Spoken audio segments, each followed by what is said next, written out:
Well, let's get more now on the government's funding package for Ukraine, and I'm joined by Ukraine's ambassador to Australia, Vasyl Myroshnychenko. It's a very good morning to you, Ambassador. Thank you for your time. Good morning. So Australia will give Ukraine an additional $95 million in military support. This includes tactical air defence radars, munitions and drone capability. Will this have a material impact? Absolutely. It's a tangible contribution from Australian government to Ukraine. It's a true act of mateship and done in the spirit of a fair go. Ukraine was invaded by Russia, a country which has nuclear weapons, a country which is a permanent member of the UN Security Council, and Russia is pursuing an imperialistic goal of subjugating Ukraine, changing borders by force. And I think Australian people have reacted very strongly to this. And they see it as a fight, as a gross injustice, firstly, and secondly, as a fight of a David against a Goliath. And we do appreciate that support coming from the government of Australia, from the people of Australia. And I'm personally thankful to Prime Minister Anthony Albanese for standing strong with Ukraine, and certainly to the entire Security Committee of the Cabinet. Ambassador, this funding boost is the first significant increase in military assistance in more than a year. It brings the total defence spend to $1.7 billion since the 2022 invasion. Under this package, Australia and New Zealand will become the first non-NATO countries to contribute to this prioritised Ukraine requirements list. Just how significant is this? It's very important. It's significant, and we appreciate it. And we have sort of a moral contract between Australia and Ukraine, and that moral contract is in defense of democracy, in defense of security, in defense of sovereignty. This is what we are fighting for.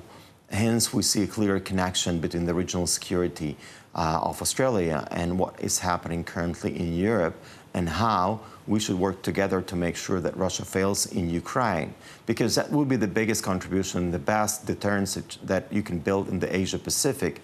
Otherwise, other authoritarian leaders may follow the same blueprint and use Russian aggression as a precedent. Hence, we are very grateful to Australia for standing strong with Ukraine. We will continue working with the government in seeing what could be mutual benefits from our cooperation, because there are many. And those benefits come in the area of defense industry. Those benefits come in potential contribution of Australia to Ukraine's rebuild and recovery, where your companies can clearly benefit from helping Ukraine. Ambassador, still under consideration, though, is the Tiger attack helicopters. It's something that you've been requesting. The government has stopped short of providing those. As I said, it's under consideration. Would that be a game changer if Australia would be to deliver the Tiger attack helicopters? Indeed, negotiations are still ongoing. These are complicated platforms, and the decision was not made yet. I would refer to the government to provide additional comments on this. Certainly, we appreciate any piece of equipment from Australia, be it Bushmasters or helicopters or any kind of equipment. It's a huge help. Certainly, the contribution to Pearl is a big step forward, because under this program, we can procure missiles and ammunition from the US, which is badly needed, because we need air defense ammunition to counter Russian drones and missiles, which come incessantly at different cities, making it extremely miserable for the Ukrainians to survive this winter. So that's a contribution to helping Ukrainian people go through this war. And Russians are not really demonstrating any sign of really negotiating in good faith. Fresh sanctions have also been announced. They'll apply to 45 Russian ships. Do you expect that this will limit Russia's ability to finance the war and its invasion? 40% of Russia's revenue comes from the sale of oil and gas. If we can limit that ability, if we can lower that income, that will definitely have a major impact on their ability to wage this war and fund their defense industry. So we're grateful that Australia is part of the coalition of those countries who are sanctioning Russia. And certainly there are many loopholes, and we need to deal with those loopholes because Russians are always finding them and trying to dodge them. But it's important we stick together in pursuing those restrictions in order to force Russia into a negotiating table in a good faith. Because for now, Russians see the weaknesses which are coming out from the coalition of democratic countries, and they want to wedge a gap, I mean, in the relationships between different democratic countries, including America and Europe. And we see how Russians are pursuing that, and definitely it has a major impact on the future of security of Asia-Pacific. I will get onto those talks in just a moment, but when the time is right, should Australia be sending peacekeepers to your region? I think we still have to wait for that time. It's still very hypothetical because for that to happen, we need to have a ceasefire.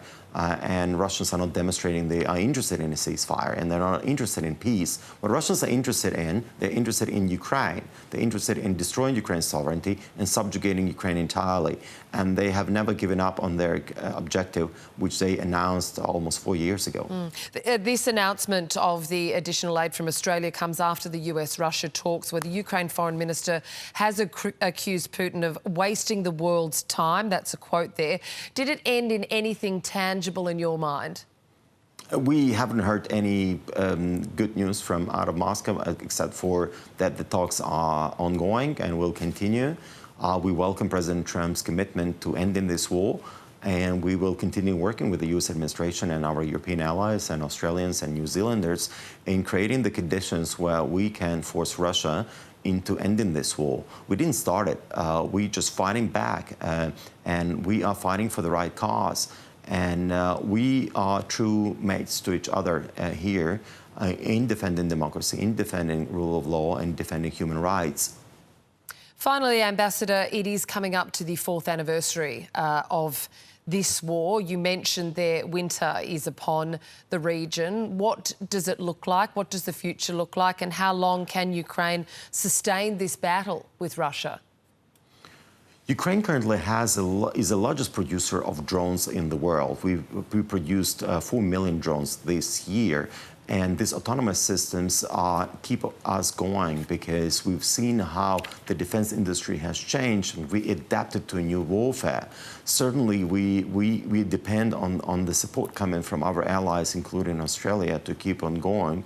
But we need to be a bit more creative into how we can end this war. And certainly, potentially, whatever can happen out of these negotiations, Ukraine needs security guarantees. And those security guarantees must be underpinned by the U.S. government and their commitment to providing those security guarantees. Because just to remind you, we once given up our nuclear weapons in exchange for the security assurances, which turned out to be not worth the paper they were signed on, and Russia totally ignored those assurances. So now for our future and for this winter, we need to have that support coming to be able to sustain, to be able to keep on fighting. We understand we don't have any alternative, and that maybe it's our super strengths. No alternative is our super strengths because Ukrainians have to fight. We know what's going to happen if we don't. We're going to be under the Russian occupation, and what happens to the Ukrainian people under the occupation is totally outrageous. And hence, we are fighting for our people. We are fighting for freedom, and we appreciate the support from Australia. Ukraine's ambassador to Australia, Vasyl Myroshnychenko, many thanks for your time this morning. Thanks for having me.